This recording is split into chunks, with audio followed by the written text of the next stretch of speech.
ಕೃಷ್ಣ. ನಮಸ್ತೆ ಸ್ನೇಹಿತರೆ. ಹೊರಗಡೆ ತುಂಬ ಬಿಸಿಲಿದೆ. ಹೌದು, ಬೆಳಗ್ಗೆ ಹೊತ್ತಲ್ಲಿ ತುಂಬ ಚಳಿ ಇರುತ್ತೆ. ಮಧ್ಯಾಹ್ನ ಹಾಕ್ತಿದ್ದಂಗೆ ಬಿರಿ ಬಿಸಿಲಿರುತ್ತೆ. ಹೌದು, ಅದಕ್ಕೆ ನೀವಿಲ್ಲಿ ತುಂಬಾ ತಂಪಾಗಿ ಕೋಲ್ಡ್ ಆಗಿರೋ ಅಂಥ ಒಂದು ಎಳ್ನೀರು ಪಾಯಸನ ತೋರಿಸ್ತಾ ಇದ್ದೀನಿ ನೋಡಿ.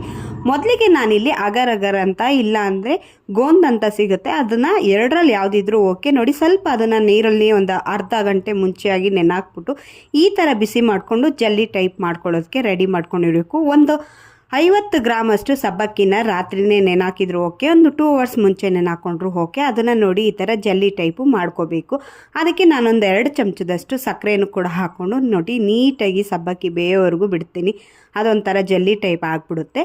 ನೆಕ್ಸ್ಟು ನಾನಿಲ್ಲಿ ಒಂದು 2 ಎಳ್ನೀರನ್ನ ತೊಗೊಂಡಿದ್ದೀನಿ. 2 ಎಳ್ನೀರನ್ನ ಹೊಡ್ಕೊಂಡು ಅದರಲ್ಲಿರೋ ನೀರೆಲ್ಲ ತೆಗ್ದು, ಕಾಯಿ ಇರುತ್ತಲ್ಲ, ಏನು ಬೊಂಬಲು ಅಂತ ಹೇಳ್ತಾರಲ್ಲ, ಆ ಥರ ಜಾಸ್ತಿ ಬಲ್ತಿರಬಾರ್ದು, ಜಾಸ್ತಿ ಎಳೆದಾಗೂ ಇರಬಾರ್ದು. ಈ ಥರ ಇರೋ ಎಳ್ನೀರನ್ನ ಹಾಕಿ 1 ಚಮಚದಷ್ಟು ಕಂಡೆನ್ಸ್ ಮಿಲ್ಕು, ಇಲ್ಲ ಅಂದರೂ ಓಕೆ, ಒಂದು ಏಲಕ್ಕಿ, ಇದಿಷ್ಟನ್ನು ಹಾಕಿ ಬೇಕು ಅಂದರೆ ಆಲ್ ಆಪ್ಷನಲ್ಲು, ಇಲ್ಲ ಅಂದರೆ ಎಳ್ನೀರನ್ನೇ ಹಾಕ್ಕೊಳ್ಳಿ. ನೋಡಿ, ನೀಟಾಗಿ ಗ್ರೈಂಡ್ ಮಾಡಿ ಒಂದು ಥಿಕ್ನೆಸ್ ಬರೋದಕ್ಕೆ ಮಾಡ್ಕೊಳ್ಳಿ. ಇದಾದ ನಂತರ ಬೇಯಿಸಿರ್ತೀರಲ್ಲ, ಆ ಸಬ್ಬಕ್ಕಿ ತಣ್ಣಗಾದ ನಂತರ ಅದಕ್ಕೆ ರುಬ್ಬಿರೋ ಮಿಶ್ರಣ ಕೂಡ ಹಾಕಿ ಸಬ್ಜಾ ಸೀಡ್ಸನ್ನು ಕೂಡ ಹಾಕ್ಕೊಂಡು, ಇದಕ್ಕೆ ಏನು ನೀವು ಅಗರು ಇಲ್ಲ ಗೋಂದ್ ಅಂತ ಇರುತ್ತಲ್ಲ ಅದನ್ನು ಕೂಡ ಹಾಕ್ಕೊಂಡು ಮಿಕ್ಸ್ ಮಾಡಿ ಒಂದು ಗ್ಲಾಸ್ಗೆ ಟ್ರಾನ್ಸ್ಫರ್ ಮಾಡಿಕೊಂಡು ನೋಡಿ ಈ ಥರ ಕುಡಿತಾ ಇದ್ದರೆ ತುಂಬ ತಣ್ಣಗಿರುತ್ತೆ. ಬೇಕು ಅಂತಂದರೆ ಇವಾಗ ನೀವು ಎಕ್ಸ್ಟ್ರಾ ಸಬ್ಜಾ ಸೀಡ್ಸ್ ಹಾಕ್ಕೊಂಡ್ರು ಓಕೆ, ಇಲ್ಲ ಅಂದರೂ ಓಕೆ, ಬಟ್ ತುಂಬ ಚೆನ್ನಾಗಿರುತ್ತೆ ರೀ, ದೇಹ ತುಂಬ ತಂಪಾಗುತ್ತೆ.